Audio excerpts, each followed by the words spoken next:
Hello, मैं doctor Rao.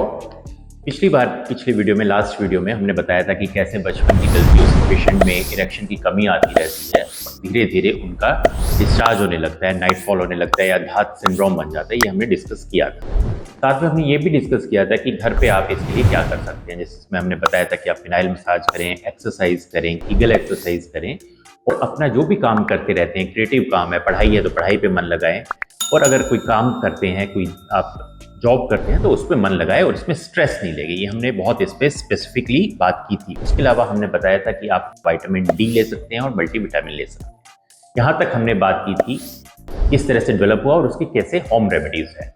अब हम उसको डिस्कस करते हैं एक स्टेप आगे लेके जाके कि अगर ये डेवलप हो ही गया और आपको डॉक्टर की जरूरत पड़ी, इन होम रेमेडीज से भी आपको आराम नहीं पड़ा, तो हम जब यहाँ पे आएंगे तो किस किस तरीके से आपकी ट्रीटमेंट की जाएगी।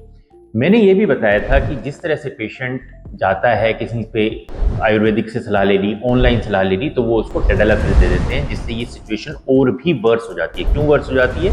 कि पेशेंट को इरेक्शन ज़्यादा आने लगती है और उसका ज़्यादा डिस्चार्ज होने लगता है। तो इस तरह से आप ऑनलाइन या किसी भी आयुर्वेद से जिसमें अननेम्ड मेडिसिन हो ना लें। टेडालाफिल इसमें स्ट्रिक्ट नो है। मैं बताना चाहूँगा इसकी ट्रीटमेंट अगर कोई आपको जाके टेडालाफिल दे दे तो वो स्ट्रिक्ट नो है, इसकी सिचुएशन वर्स हो जाएगी, बिल्कुल ठीक नहीं होगी। दूसरी इसमें मेडिसिन दी जाती है सिलोडेसिन।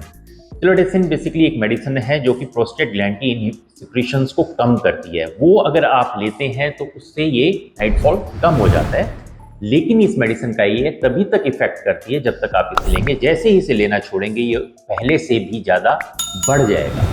तो पहले मैं वो चीज़ें बता रहा हूँ जो कि आप आएंगे और जो नहीं करनी है, ये आपको भी पता होना चाहिए कि ये आपने मेडिसिन नहीं लेनी है। जब भी कोई अगर डॉक्टर इसको प्रिस्क्राइब करता है तो इसको आप स्ट्रिक्ट नो कर दें। तो फिर लेना क्या है? लेना मैंने पहले बताया, सबसे इंपॉर्टेंट है एल-आर्जिनिन। एल-आर्जिनिन क्या करता है? एक तरह का अमाइनो एसिड है। अमाइनो एसिड है और वो हेल्प करता है नाइट्रिक ऑक्साइड बनने में, NO बनने में। NO का क्या होता है? वैसोडायलेशन करता है। तो जब आप इसे लेंगे तो आपको थोड़ी जो कमजोरी महसूस होती है अपने लिंग में वो कम होने लगेगी। ये बहुत ज़्यादा इरेक्शन तो नहीं करेगा, लेकिन उसको एक फुलाव रखेगा, एक मिनिमम फुलाव रखेगा, जिससे आपको ऐसा नहीं लगेगा कि आपका जो लिंग है वो बिल्कुल है ही नहीं। आपको महसूस होगा, उसमें हल्का सा फुलाव महसूस होगा। हम ये नहीं चाहते कि हम टेडालाफिल या सिल्डेनाफिल यानी वायग्रा देके बहुत ज़्यादा इरेक्शन लाएं, लेकिन एक हल्का ब्लड फ्लो मेंटेन रहना बहुत ज़रूरी है, नहीं तो लिंग में सिकुड़न आने लगती है। तो एल-आर्जिनिन पहली चीज़ है, कितनी डोज में लेना है? 3 ग्राम पर डे। एक दिन में 3 ग्राम पानी में डाल के खाली पेट लेना है। ये चीज़ ज़रूर प्रिस्क्राइब की जाएगी। साथ में मल्टीविटामिन, विटामिन डी, वो मैं बता ही चुका हूँ। तीसरी जो चीज़ बहुत इंपॉर्टेंट है इसमें वो है पी शॉट। पेनिस में शॉट लगाना, पी शॉट देना। उससे क्या होता है कि जो इससे कमजोरी आ रही होती है, लिंग का लगातार साइज गिर रहा होता है, उसके अंदर जो इरेक्शन कमजोरी आ रही होती है वो वापस ठीक होने लगती है। यानी जो इससे नुकसान है उसको हम काउंटर कर रहे हैं। इसको अभी हम नहीं छेड़ रहे कि जितना डिस्चार्ज हो रहा है कोई बात नहीं, लेकिन जो उससे नुकसान हो रहा है हम उसको काउंटर कर रहे हैं। कैसे? लगा के, पी शॉट लगा के, जो कि नेचुरली वहाँ की ब्लड वेसल्स की रुकावट को हटाता है और नई ब्लड वेसल्स को धीरे धीरे रीजनरेट करता है। तो आप में जो कमजोरी आ रही थी उसको हमने काउंटर इस चीज़ से किया। पी शॉट इसलिए बहुत बहुत इंपॉर्टेंट है। सिर्फ निकलना ही नहीं रोकना, हमने उसके जो साइड इफेक्ट है, जिससे उससे ईडी होने वाली है, उसको हमें रोकना होता है। इसके साथ हम शॉकवेव भी कर सकते हैं। दोनों का बहुत कॉम्प्लीमेंट्री होकर बहुत अच्छा इफेक्ट आता है। अगर हम दोनों लेंगे, पी शॉट और शॉकवेव, तो इसका रिजल्ट बहुत अच्छा आएगा। तो ये दोनों ट्रीटमेंट तो करनी ही है। अब दूसरी ट्रीटमेंट हमें क्या करनी है कि जो डिस्चार्ज होता रहता है उसको कैसे कम किया जाए। देखिए, उसको पूरी तरह से रोकने का तरीका ये है कि आप रेगुलरली सेक्स करें। लेकिन क्योंकि आपकी शादी नहीं हुई है, आपके पास वो अपॉर्चुनिटी नहीं है, आप वो नहीं कर पाते। अगर आप रेगुलरली सेक्स करेंगे और अगर हम पी शॉट और शॉकवेव दे देंगे और आप में कमजोरी नहीं आई तो ये अपने आप ठीक हो जाएगी। लेकिन ज़्यादातर प्रॉब्लम ये होती है कि बच्चे अनमैरिड होते हैं इस वक्त तक और उनके पास ये अपॉर्चुनिटी नहीं होती। तो ऐसे में हम क्या करते हैं? बोटॉक्स देते हैं। बोटॉक्स क्या करता है? बेसिकली बोटॉक्स एक तरह का न्यूरोटॉक्सिन होता है। न्यूरोटॉक्सिन मतलब नर्व्स का टॉक्सिन, जहर।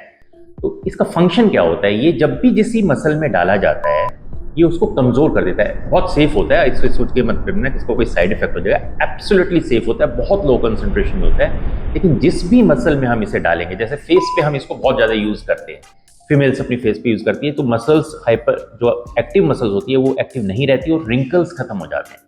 इसको हम बल्बोस्पोंजियोसिस यानी एक मसल होती है जो कि पेशाब के रास्ते या जिससे वीर्य निकलता है उसके चारों तरफ होती है, उसमें दे देते हैं। उसको देने के कारण वो एक्चुअली इन लोगों में क्या होता है, जिनको ये नाइटफॉल होने लगता है, उनकी वो मसल बहुत ज़्यादा हाइपर एक्टिव होकर बहुत ज़्यादा कॉन्ट्रैक्ट करने लगती है। कॉन्ट्रैक्ट करने के कारण क्या होता है, डिस्चार्ज निकलने लगता है। तो हम उस मसल में देते हैं उसको कमज़ोर करने के लिए।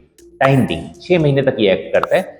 धीरे धीरे धीरे मसल कम रिस्पॉन्ड करती है, कम कॉन्ट्रैक्ट करती है, तो कम डिस्चार्ज निकलता है। तो हमारा पर्पज़ ये है कि उसको डिस्चार्ज को कम किया जाए, एब्सोल्युटली बंद ना किया जाए। वो होगा भी नहीं, वो मैंने बताया तब होगा जब आपकी सेक्सुअल लाइफ एक्टिव हो जाएगी।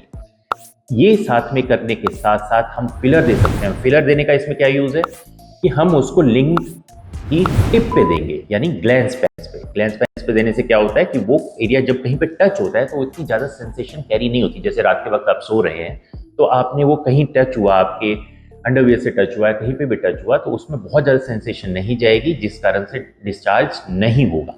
इन दोनों का कॉम्बिनेशन दिया जा सकता है। और साथ में एक चीज़ देते हैं हम, सेरोटोनिन अपटेक इनहिबिटर्स। वो क्या होता है, सेलेक्टिव सेरोटोनिन अपटेक इनहिबिटर्स, वो ही मेडिसिन होती है जो कि एक तरह की एंटी डिप्रेसेंट होती है। उनका एक फंक्शन ये होता है कि वो डिस्चार्ज को कम कर देती है।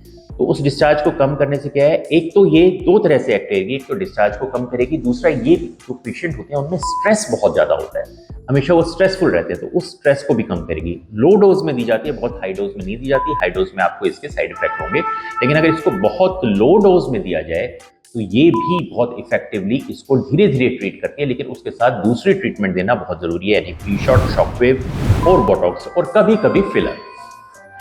ये सब ट्रीटमेंट अगर करें तो ऐसे पेशेंट को हम धीरे धीरे काउंटर कर सकते हैं, ठीक किया जा सकता है और पेशेंट रिकवर हो सकता है। तो बहुत से जो मरीज परेशान हैं इस तरीके से कि क्या होगा, उनकी ज़िंदगी का क्या होगा, मेरी ज़िंदगी बर्बाद हो गई है, वो इन सब तरीकों से आके धीरे धीरे बिल्कुल अपनी नॉर्मल लाइफ जी सकते हैं।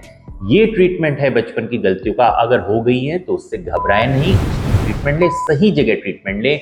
ऐसे ही ऑनलाइन कहीं से घर के पास जाके दवाई ना ले। तो मैं होपफुली आपको ये समझ गया हो, आपको ये बात समझ में आई होगी कि जो एक बार गलती होगी है उसको सुधारा जा सकता है। उससे परेशान ना हो और बिल्कुल भी परवाह ना करें। जो होगा अब अगर आप आएंगे तो उसको ठीक वो धीरे धीरे हो जाएगा।